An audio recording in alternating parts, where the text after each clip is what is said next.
I thought I deserved it last year, to be quite frank. I really wanted it. I thought I had done everything right. I don't know where I went wrong, to be honest. I have no idea where I went wrong. They never really... It's nothing I did last year. So it's going to come down again to, is there a spot open for me? And that's what it always was for me. Is there a spot for me?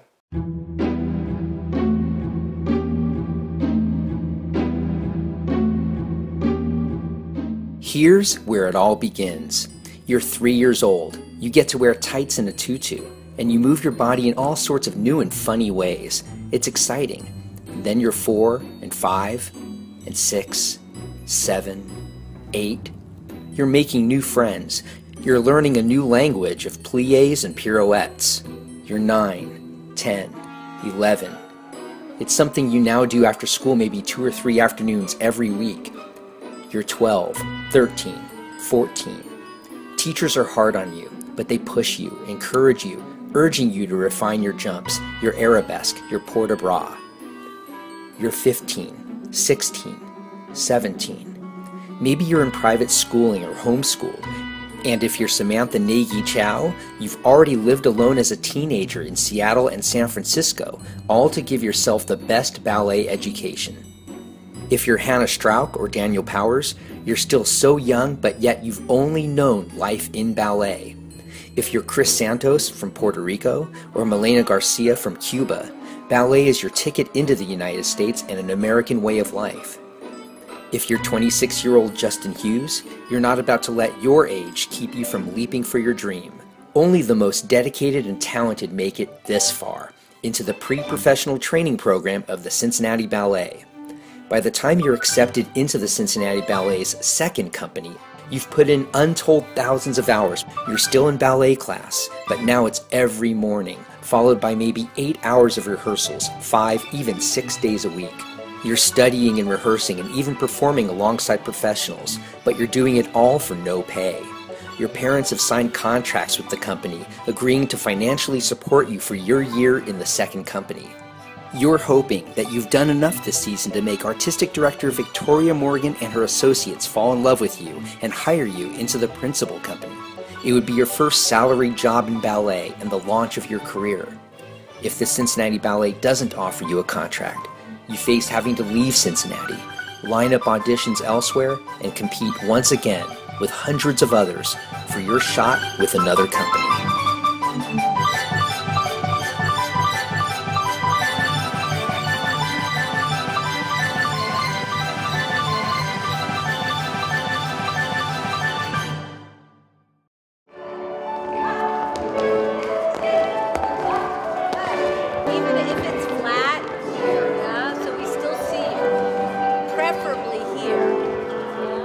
It used to be that our top priority was to find someone for the company. And in the company, there's sort of fewer and fewer shifts and changes. I mean, it's a short career, doesn't last forever. And there's usually 1 shift out or maybe 2. So that's not a lot of open space for a new person. And so now the auditions that we do are often to find these special CB2 dancers. I graduated probably at the most inconvenient time for an artist to try to get into the professional scene. I mean, the economy tanks in 2008-9, and I didn't want to go to college. I didn't want to go. I thought that would be the wrong choice for me. Until last year, dancers could only belong to the second company for 1 season. It's a union rule. But then came Daniel Powers. He came to Cincinnati 2 years ago as a trainee and joined the second company last season. Victoria Morgan loved him. Heck, everyone who meets Daniel loves him. But there was no room in the company to hire him. But after a unanimous vote by dancers in the principal company, Cincinnati Ballet offered Daniel an unprecedented second year in the second company. I asked him why he wanted to invest another year without pay at the strong risk of again not receiving an offer to become an apprentice. I felt like I had done everything possible to be an apprentice, to be hired, and I felt like I deserved it. I deserved it a lot. I really wanted it, and I really, really, really wanted her to follow through. I mean, you invest so much time in a place, and you feel so happy somewhere that you're not going to throw it away. I mean, like, I probably could have taken, a smaller, less of a company position somewhere else, maybe, but the fact that they were willing to offer me another year speaks volumes, in my opinion. And, you know, I did have a lot of, conversations with my parents, conversation with friends and mentors of all different kinds from all different places. And, you know, I reasoned that it was the best move to stay here, to go for it again. Daniel's story is nothing like that of Justin Hughes. Unlike most at this level, Justin didn't start in ballet when he was young. In high school in Southern California, Justin was a championship-level pole vaulter. Many who were serious about ballet skipped college, but Justin went to a tiny Christian Science college where he was more serious about physics. By the time ballet became his focus, he had no idea how far behind he was others his age. Doing the dance production at college, I was like, wow, this is a lot of fun. Of course, I thought I was like the most amazing dancer to ever grace the planet. I went to Portland, Oregon Ballet Theater, and that was very eye-opening. I actually went down a level. I thought that was kind of odd. I was expecting to be moving up into like a company kind of training position. I was down a level in the school, and I was kind of like, whoa, reality check. So at that point, I kind of could see a path of things I had to work on. I could see sort of an end. I could see progress. So there was sort of a light at the end of the tunnel. I was like, okay. Not long after Justin arrived in Cincinnati last summer, he grew close to Hannah Strauch. The two have been inseparable all season, but their histories in ballet are worlds apart. Hannah was only 2 years old when she started in ballet, and by 16, she was studying full-time with the Houston Ballet, one of the most vaunted and demanding training programs in the country. She arrived in Cincinnati as a trainee in 2012 and was invited into the second company this season. Directors praise her natural gifts, but injuries set her back last season and the beginning of this season, and her enthusiasm for ballet seemed to waver during her comeback. It was a rough beginning, start to this year. I was kind of unmotivated, just coming back. They weren't putting me in anything because they wanted me to be good for reps later in the season. I know that I wasn't really focused. And then they would kind of be like, okay, well, I know you're not dancing, but you need to be really here. I had goals of being a trainee by the time I was 18, being in the second company by the time I was 19, so I've accomplished those two things. I didn't want this to be a lifetime pursuit. Like, I didn't want to be dancing through my 30s. I think because I put so much time and just didn't really get to experience so many things in my life as a kid and stuff, because I've just been doing this all day, all the time and stuff, so I think I could do so much more and so many other things with my time. In some respects, Hannah couldn't have found a more appropriate roommate this year than Sammy Nagy Chow. Like Hannah, Sammy has studied ballet from her earliest years. She was just 13 and 14 when she spent 2 summers studying ballet in Seattle, and just 15 when her parents rented an apartment for her in downtown San Francisco, just blocks from the San Francisco Ballet's academy. Sammy spent 3 years full-time at that academy, but like Hannah's experience with the Houston Ballet, Sammy left San Francisco with her spirit for ballet nearly broken. At that point in my life, it was kind of the end of the world.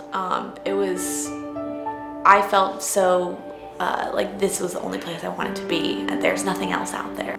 It was just really, really hard to take all of the 3 years of intense, me pouring my heart and soul into ballet and not really receiving the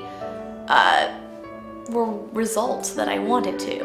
I mean, it's so hard when you work your entire life for something and something you hope is going to happen doesn't. Different artistic directors have different ways of thinking. It's, they're painting a picture, and I wasn't the color that he wanted. And, I'm hoping that Victoria sees a color in me that she wants to use for her painting.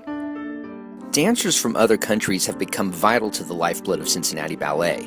Between the principal and second companies, there are 7 dancers from Cuba, 2 from China, and 2, including Chris Santos, from Puerto Rico. Chris was 11 when he started in ballet, the only boy with a dozen girls his age at the National Ballet School. It was an hour's drive every day from his home outside of San Juan. He wasn't necessarily longing to come to America, but Chris saw ballet as his ticket out of poverty, and the United States is an easy transition for a Puerto Rican. Auditioning for the Cincinnati Ballet, he says, was one of the most important days of his life. Even back home, I've heard of Cincinnati being a good company, so I thought it would be a good opportunity for me. I've always been fortunate enough to get everything said yes from an audition, but it's still nerve-wracking wherever you audition for. I remember like sweating so much, like I've never sweated that much in a class.